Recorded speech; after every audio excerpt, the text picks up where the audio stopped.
जब भी हम किसी नई और एडवांस टेक्नोलॉजी के बारे में सुनते हैं तो हमारे दिमाग में सबसे पहला ख्याल यही आता है कि इसे जापान, अमेरिका या चाइना जैसे डेवलप्ड देशों ने बनाया होगा।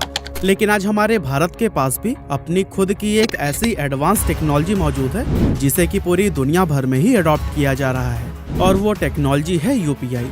आज यूपीआई इतना वाइडली यूज किया जा रहा है कि हर रोज इसके जरिए 22 करोड़ रुपए से भी ज्यादा के ट्रांजैक्शंस हो रहे हैं। इसने हर छोटे बड़े ट्रांजैक्शंस को इतना आसान बना दिया कि गूगल ने भी यूएस गवर्नमेंट को हमारे यूपीआई जैसे ही एक पेमेंट सिस्टम बनाने की सलाह तक दे डाली। लेकिन क्यों यूएसए भारत की इस टेक्नोलॉजी को कभी भी अडॉप्ट नहीं करेगा, और यूपीआई 2.0 में जो बेहतरीन फीचर्स आने वाले हैं वो किस तरह से इतिहास रचेंगे, चलिए सब कुछ जानते हैं एक एक करके। ड्यू डेट को याद रखना, वाई टाइम पे पेमेंट करने का बताओ उपाय। मैं फॉरगेटफुल हूँ फॉर वन, ये मेंटल मैथ्स करना नॉट डन। ड्यू डेट याद नहीं रखना नाउ, यूपीआई ऑटो पे से अब लाइफ है वाओ, अब लाइफ है वाओ। तो दोस्तों अगर हम देखें तो इंडिया में यूपीआई को 2016 में ही लॉन्च किया गया था, लेकिन पिछले कुछ सालों में इसके अंदर एक इनक्रेडिबल ग्रोथ देखने को मिली है। आज इंडिया में 30 करोड़ लोगों से भी ज्यादा यूपीआई का इस्तेमाल कर रहे हैं, और हर महीने इसके जरिए 10 लाख करोड़ से भी ज्यादा के ट्रांजैक्शंस होते हैं। लेकिन अब सवाल ये आता है कि इतने कम समय में यूपीआई की इस जबरदस्त ग्रोथ के पीछे की वजह क्या है। असल में इस ग्रोथ के पीछे कुछ मेजर रीजंस हैं, जैसे बैंक टू बैंक ट्रांजैक्शन, यानी कि आप जो भी ट्रांजैक्शंस करते हैं वो आपके बैंक अकाउंट से सीधे दूसरे के बैंक अकाउंट में ट्रांसफर हो जाता है, और इसके बीच में किसी भी एजेंट का कोई रोल नहीं होता। फ्री एंड फास्ट ट्रांजैक्शन, यहाँ आप छोटी से लेकर बड़ी हर तरह की ट्रांजैक्शंस फ्री में कर सकते हैं। साथ ही इन ट्रांजैक्शंस को पूरा होने में भी बस कुछ सेकंड ही लगते हैं, और 24/7 अवेलेबिलिटी आपको किसी भी ट्रांजैक्शन के लिए बैंक ओपन होने का इंतजार नहीं करवाती, बल्कि यूपीआई के जरिए कोई भी ट्रांजैक्शन किसी भी समय किया जा सकता है। तो दोस्तों ये यूपीआई के कुछ ऐसे बेस्ट फीचर्स थे जो कि वो पिछले कई सालों से ही प्रोवाइड कर रहा है, लेकिन इसे और भी ज्यादा एडवांस और बेहतर बनाने के लिए इसमें कई सारे नए फीचर्स बहुत ही जल्द ऐड किए जाने वाले हैं।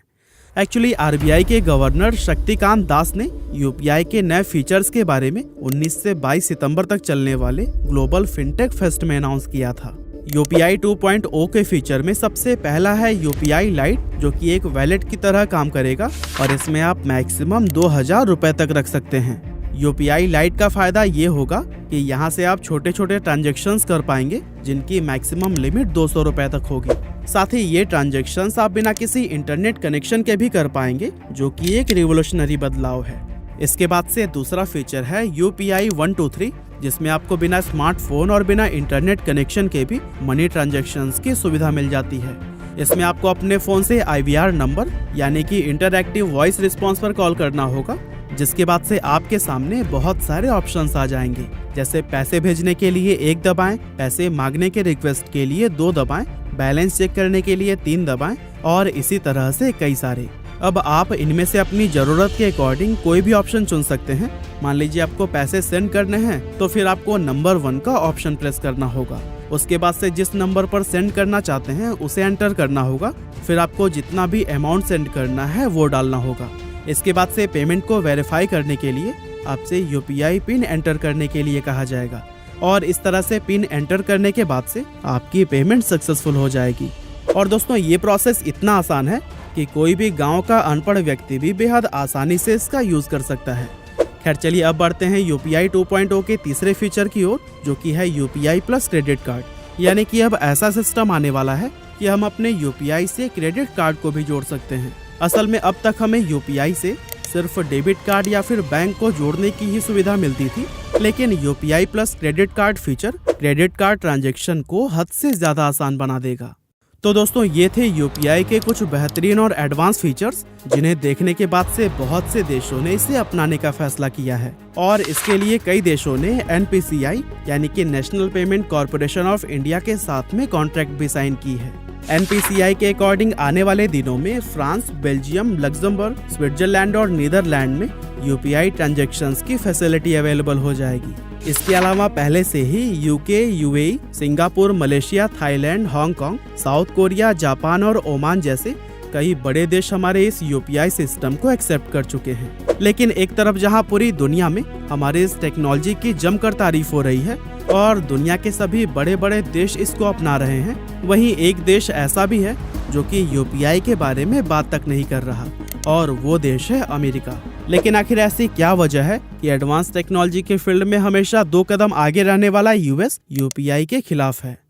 असल में देखा जाए तो इसके पीछे कई अलग अलग रीजंस हैं, जिसमें से सबसे पहला और बड़ा रीजन ये है कि यूएस के फाइनेंशियल मार्केट को वहाँ की सरकार नहीं बल्कि वहाँ के बैंक्स और फाइनेंशियल इंस्टीट्यूशन कंट्रोल करते हैं।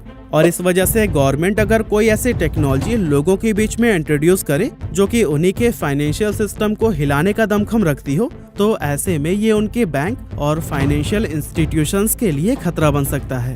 असल में यूपीआई की सबसे अच्छी बात यह है कि इसके जरिए होने वाले ट्रांजैक्शन रियल टाइम होते हैं और वो भी जीरो कॉस्ट पर। और दोस्तों, जीरो कॉस्ट ही वो वजह है कि अमेरिका यूपीआई को एडॉप्ट नहीं करना चाहता, क्योंकि वहाँ के बैंक्स को इससे अपनी मोनोपोली खत्म होने का खतरा महसूस हो रहा है। असल में बात यह है कि वहाँ के लोग अपनी डे टू डे ट्रांजैक्शन के लिए फिजिकल कार्ड जैसे कि डेबिट और क्रेडिट कार्ड का यूज करते हैं, और ये फैसिलिटी उन्हें वीजा और मास्टर कार्ड जैसी अमेरिकन कंपनीज ही प्रोवाइड करती हैं। ये कार्ड कंपनियां हर ट्रांजैक्शन के ऊपर वेंडर से कमीशन चार्ज करते हैं और यही उनकी कमाई का मुख्य जरिया होता है। ऐसे में अगर यूपीआई जैसे फ्री पेमेंट सिस्टम को अमेरिका में इंट्रोड्यूस कर दिया गया तो फिर ये मास्टर कार्ड और वीजा जैसी बड़ी बड़ी कंपनियां पूरी तरह से घाटे में चली जाएंगी। वैसे अगर हम यूएस में bank to bank digital transaction की फैसिलिटी देखें तो फिर फेडरल रिजर्व बैंक के द्वारा बनाई गई new instant payment service FedNow इस टाइम काफी चर्चे में है, क्योंकि जैसे हम इंडिया के अंदर एनईएफटी और आरटीजीएस के थ्रू फंड ट्रांसफर करते हैं, वैसे ही सर्विस यूएस की फेड नाउ भी देती है। लेकिन यूपीआई के सामने इसके बहुत सारे लिमिटेशंस हैं, जैसे कि इस मेथड से पैसे ट्रांसफर करने के लिए आपको सबसे पहले सामने वाले बैंक के मल्टीपल डिटेल्स लेकर भरने पड़ते हैं, जो कि यूपीआई में सिर्फ फोन नंबर के जरिए हो सकता है। साथ ही इसके अलावा क्यूआर कोड को स्कैन करने जैसी बेहतरीन सुविधा भी आपको फेड नाउ में नहीं मिलती, और फेड नाउ के अंदर इसी तरह के बहुत सारे लिमिटेशंस हैं। इसके अलावा अमेरिका के द्वारा यूपीआई को न अपनाने का बड़ा रीजन ये भी है कि यूपीआई एक ओपन सोर्स प्लेटफॉर्म है। इसका मतलब यह है कि बैंक चाहे बड़ा हो या छोटा, वो बेहद आसानी से खुद को यूपीआई पर रजिस्टर कर सकता है। यानी कि यूपीआई को अगर यूएस में अवेलेबल करा दिया गया तो फिर वहाँ सभी बैंक्स की ऑनलाइन पेमेंट फैसिलिटीज एक हो जाएंगी। इन अदर वर्ल्ड छोटे और बड़े बैंक की सर्विस में कोई फर्क रहेगा ही नहीं। ऐसे में JP Morgan chase, bank of America और सिटी ग्रुप जैसे बड़े अमेरिकन बैंक्स को ये डर है कि अगर यूपीआई वहां पर आ गया तो लोग इन बड़े बैंक्स की जगह पर अपने लोकल बैंक में अकाउंट ओपन करना ही ज्यादा प्रेफर करने लगेंगे। और अगर ऐसा हो गया तो इन बैंक्स को बहुत बड़ा नुकसान हो जाएगा, जो कि वो लोग बिल्कुल नहीं चाहते। अब दोस्तों, यूपीआई डिजिटल ट्रांजैक्शन करने का एक बेहतरीन ऑप्शन है, जिससे कि पूरी दुनिया के ही लोगों को फायदा हो रहा है। लेकिन सिर्फ कुछ बड़ी कंपनीज के फायदे के लिए या फिर उनके दबाव में आकर यूएस इसे अपनाने से कतरा रहा है। अब आने वाले समय में अमेरिका हमारी इस टेक्नोलॉजी को अपनाता है या नहीं, या फिर इसके ही जैसे एक नए ऑनलाइन ट्रांजैक्शन सिस्टम को वो खुद डेवलप करता है, ये देखना वाकई बहुत दिलचस्प होगा। बाकी इस वीडियो में तो बस इतना ही था। आपका बहुमूल्य समय देने के लिए बहुत बहुत धन्यवाद।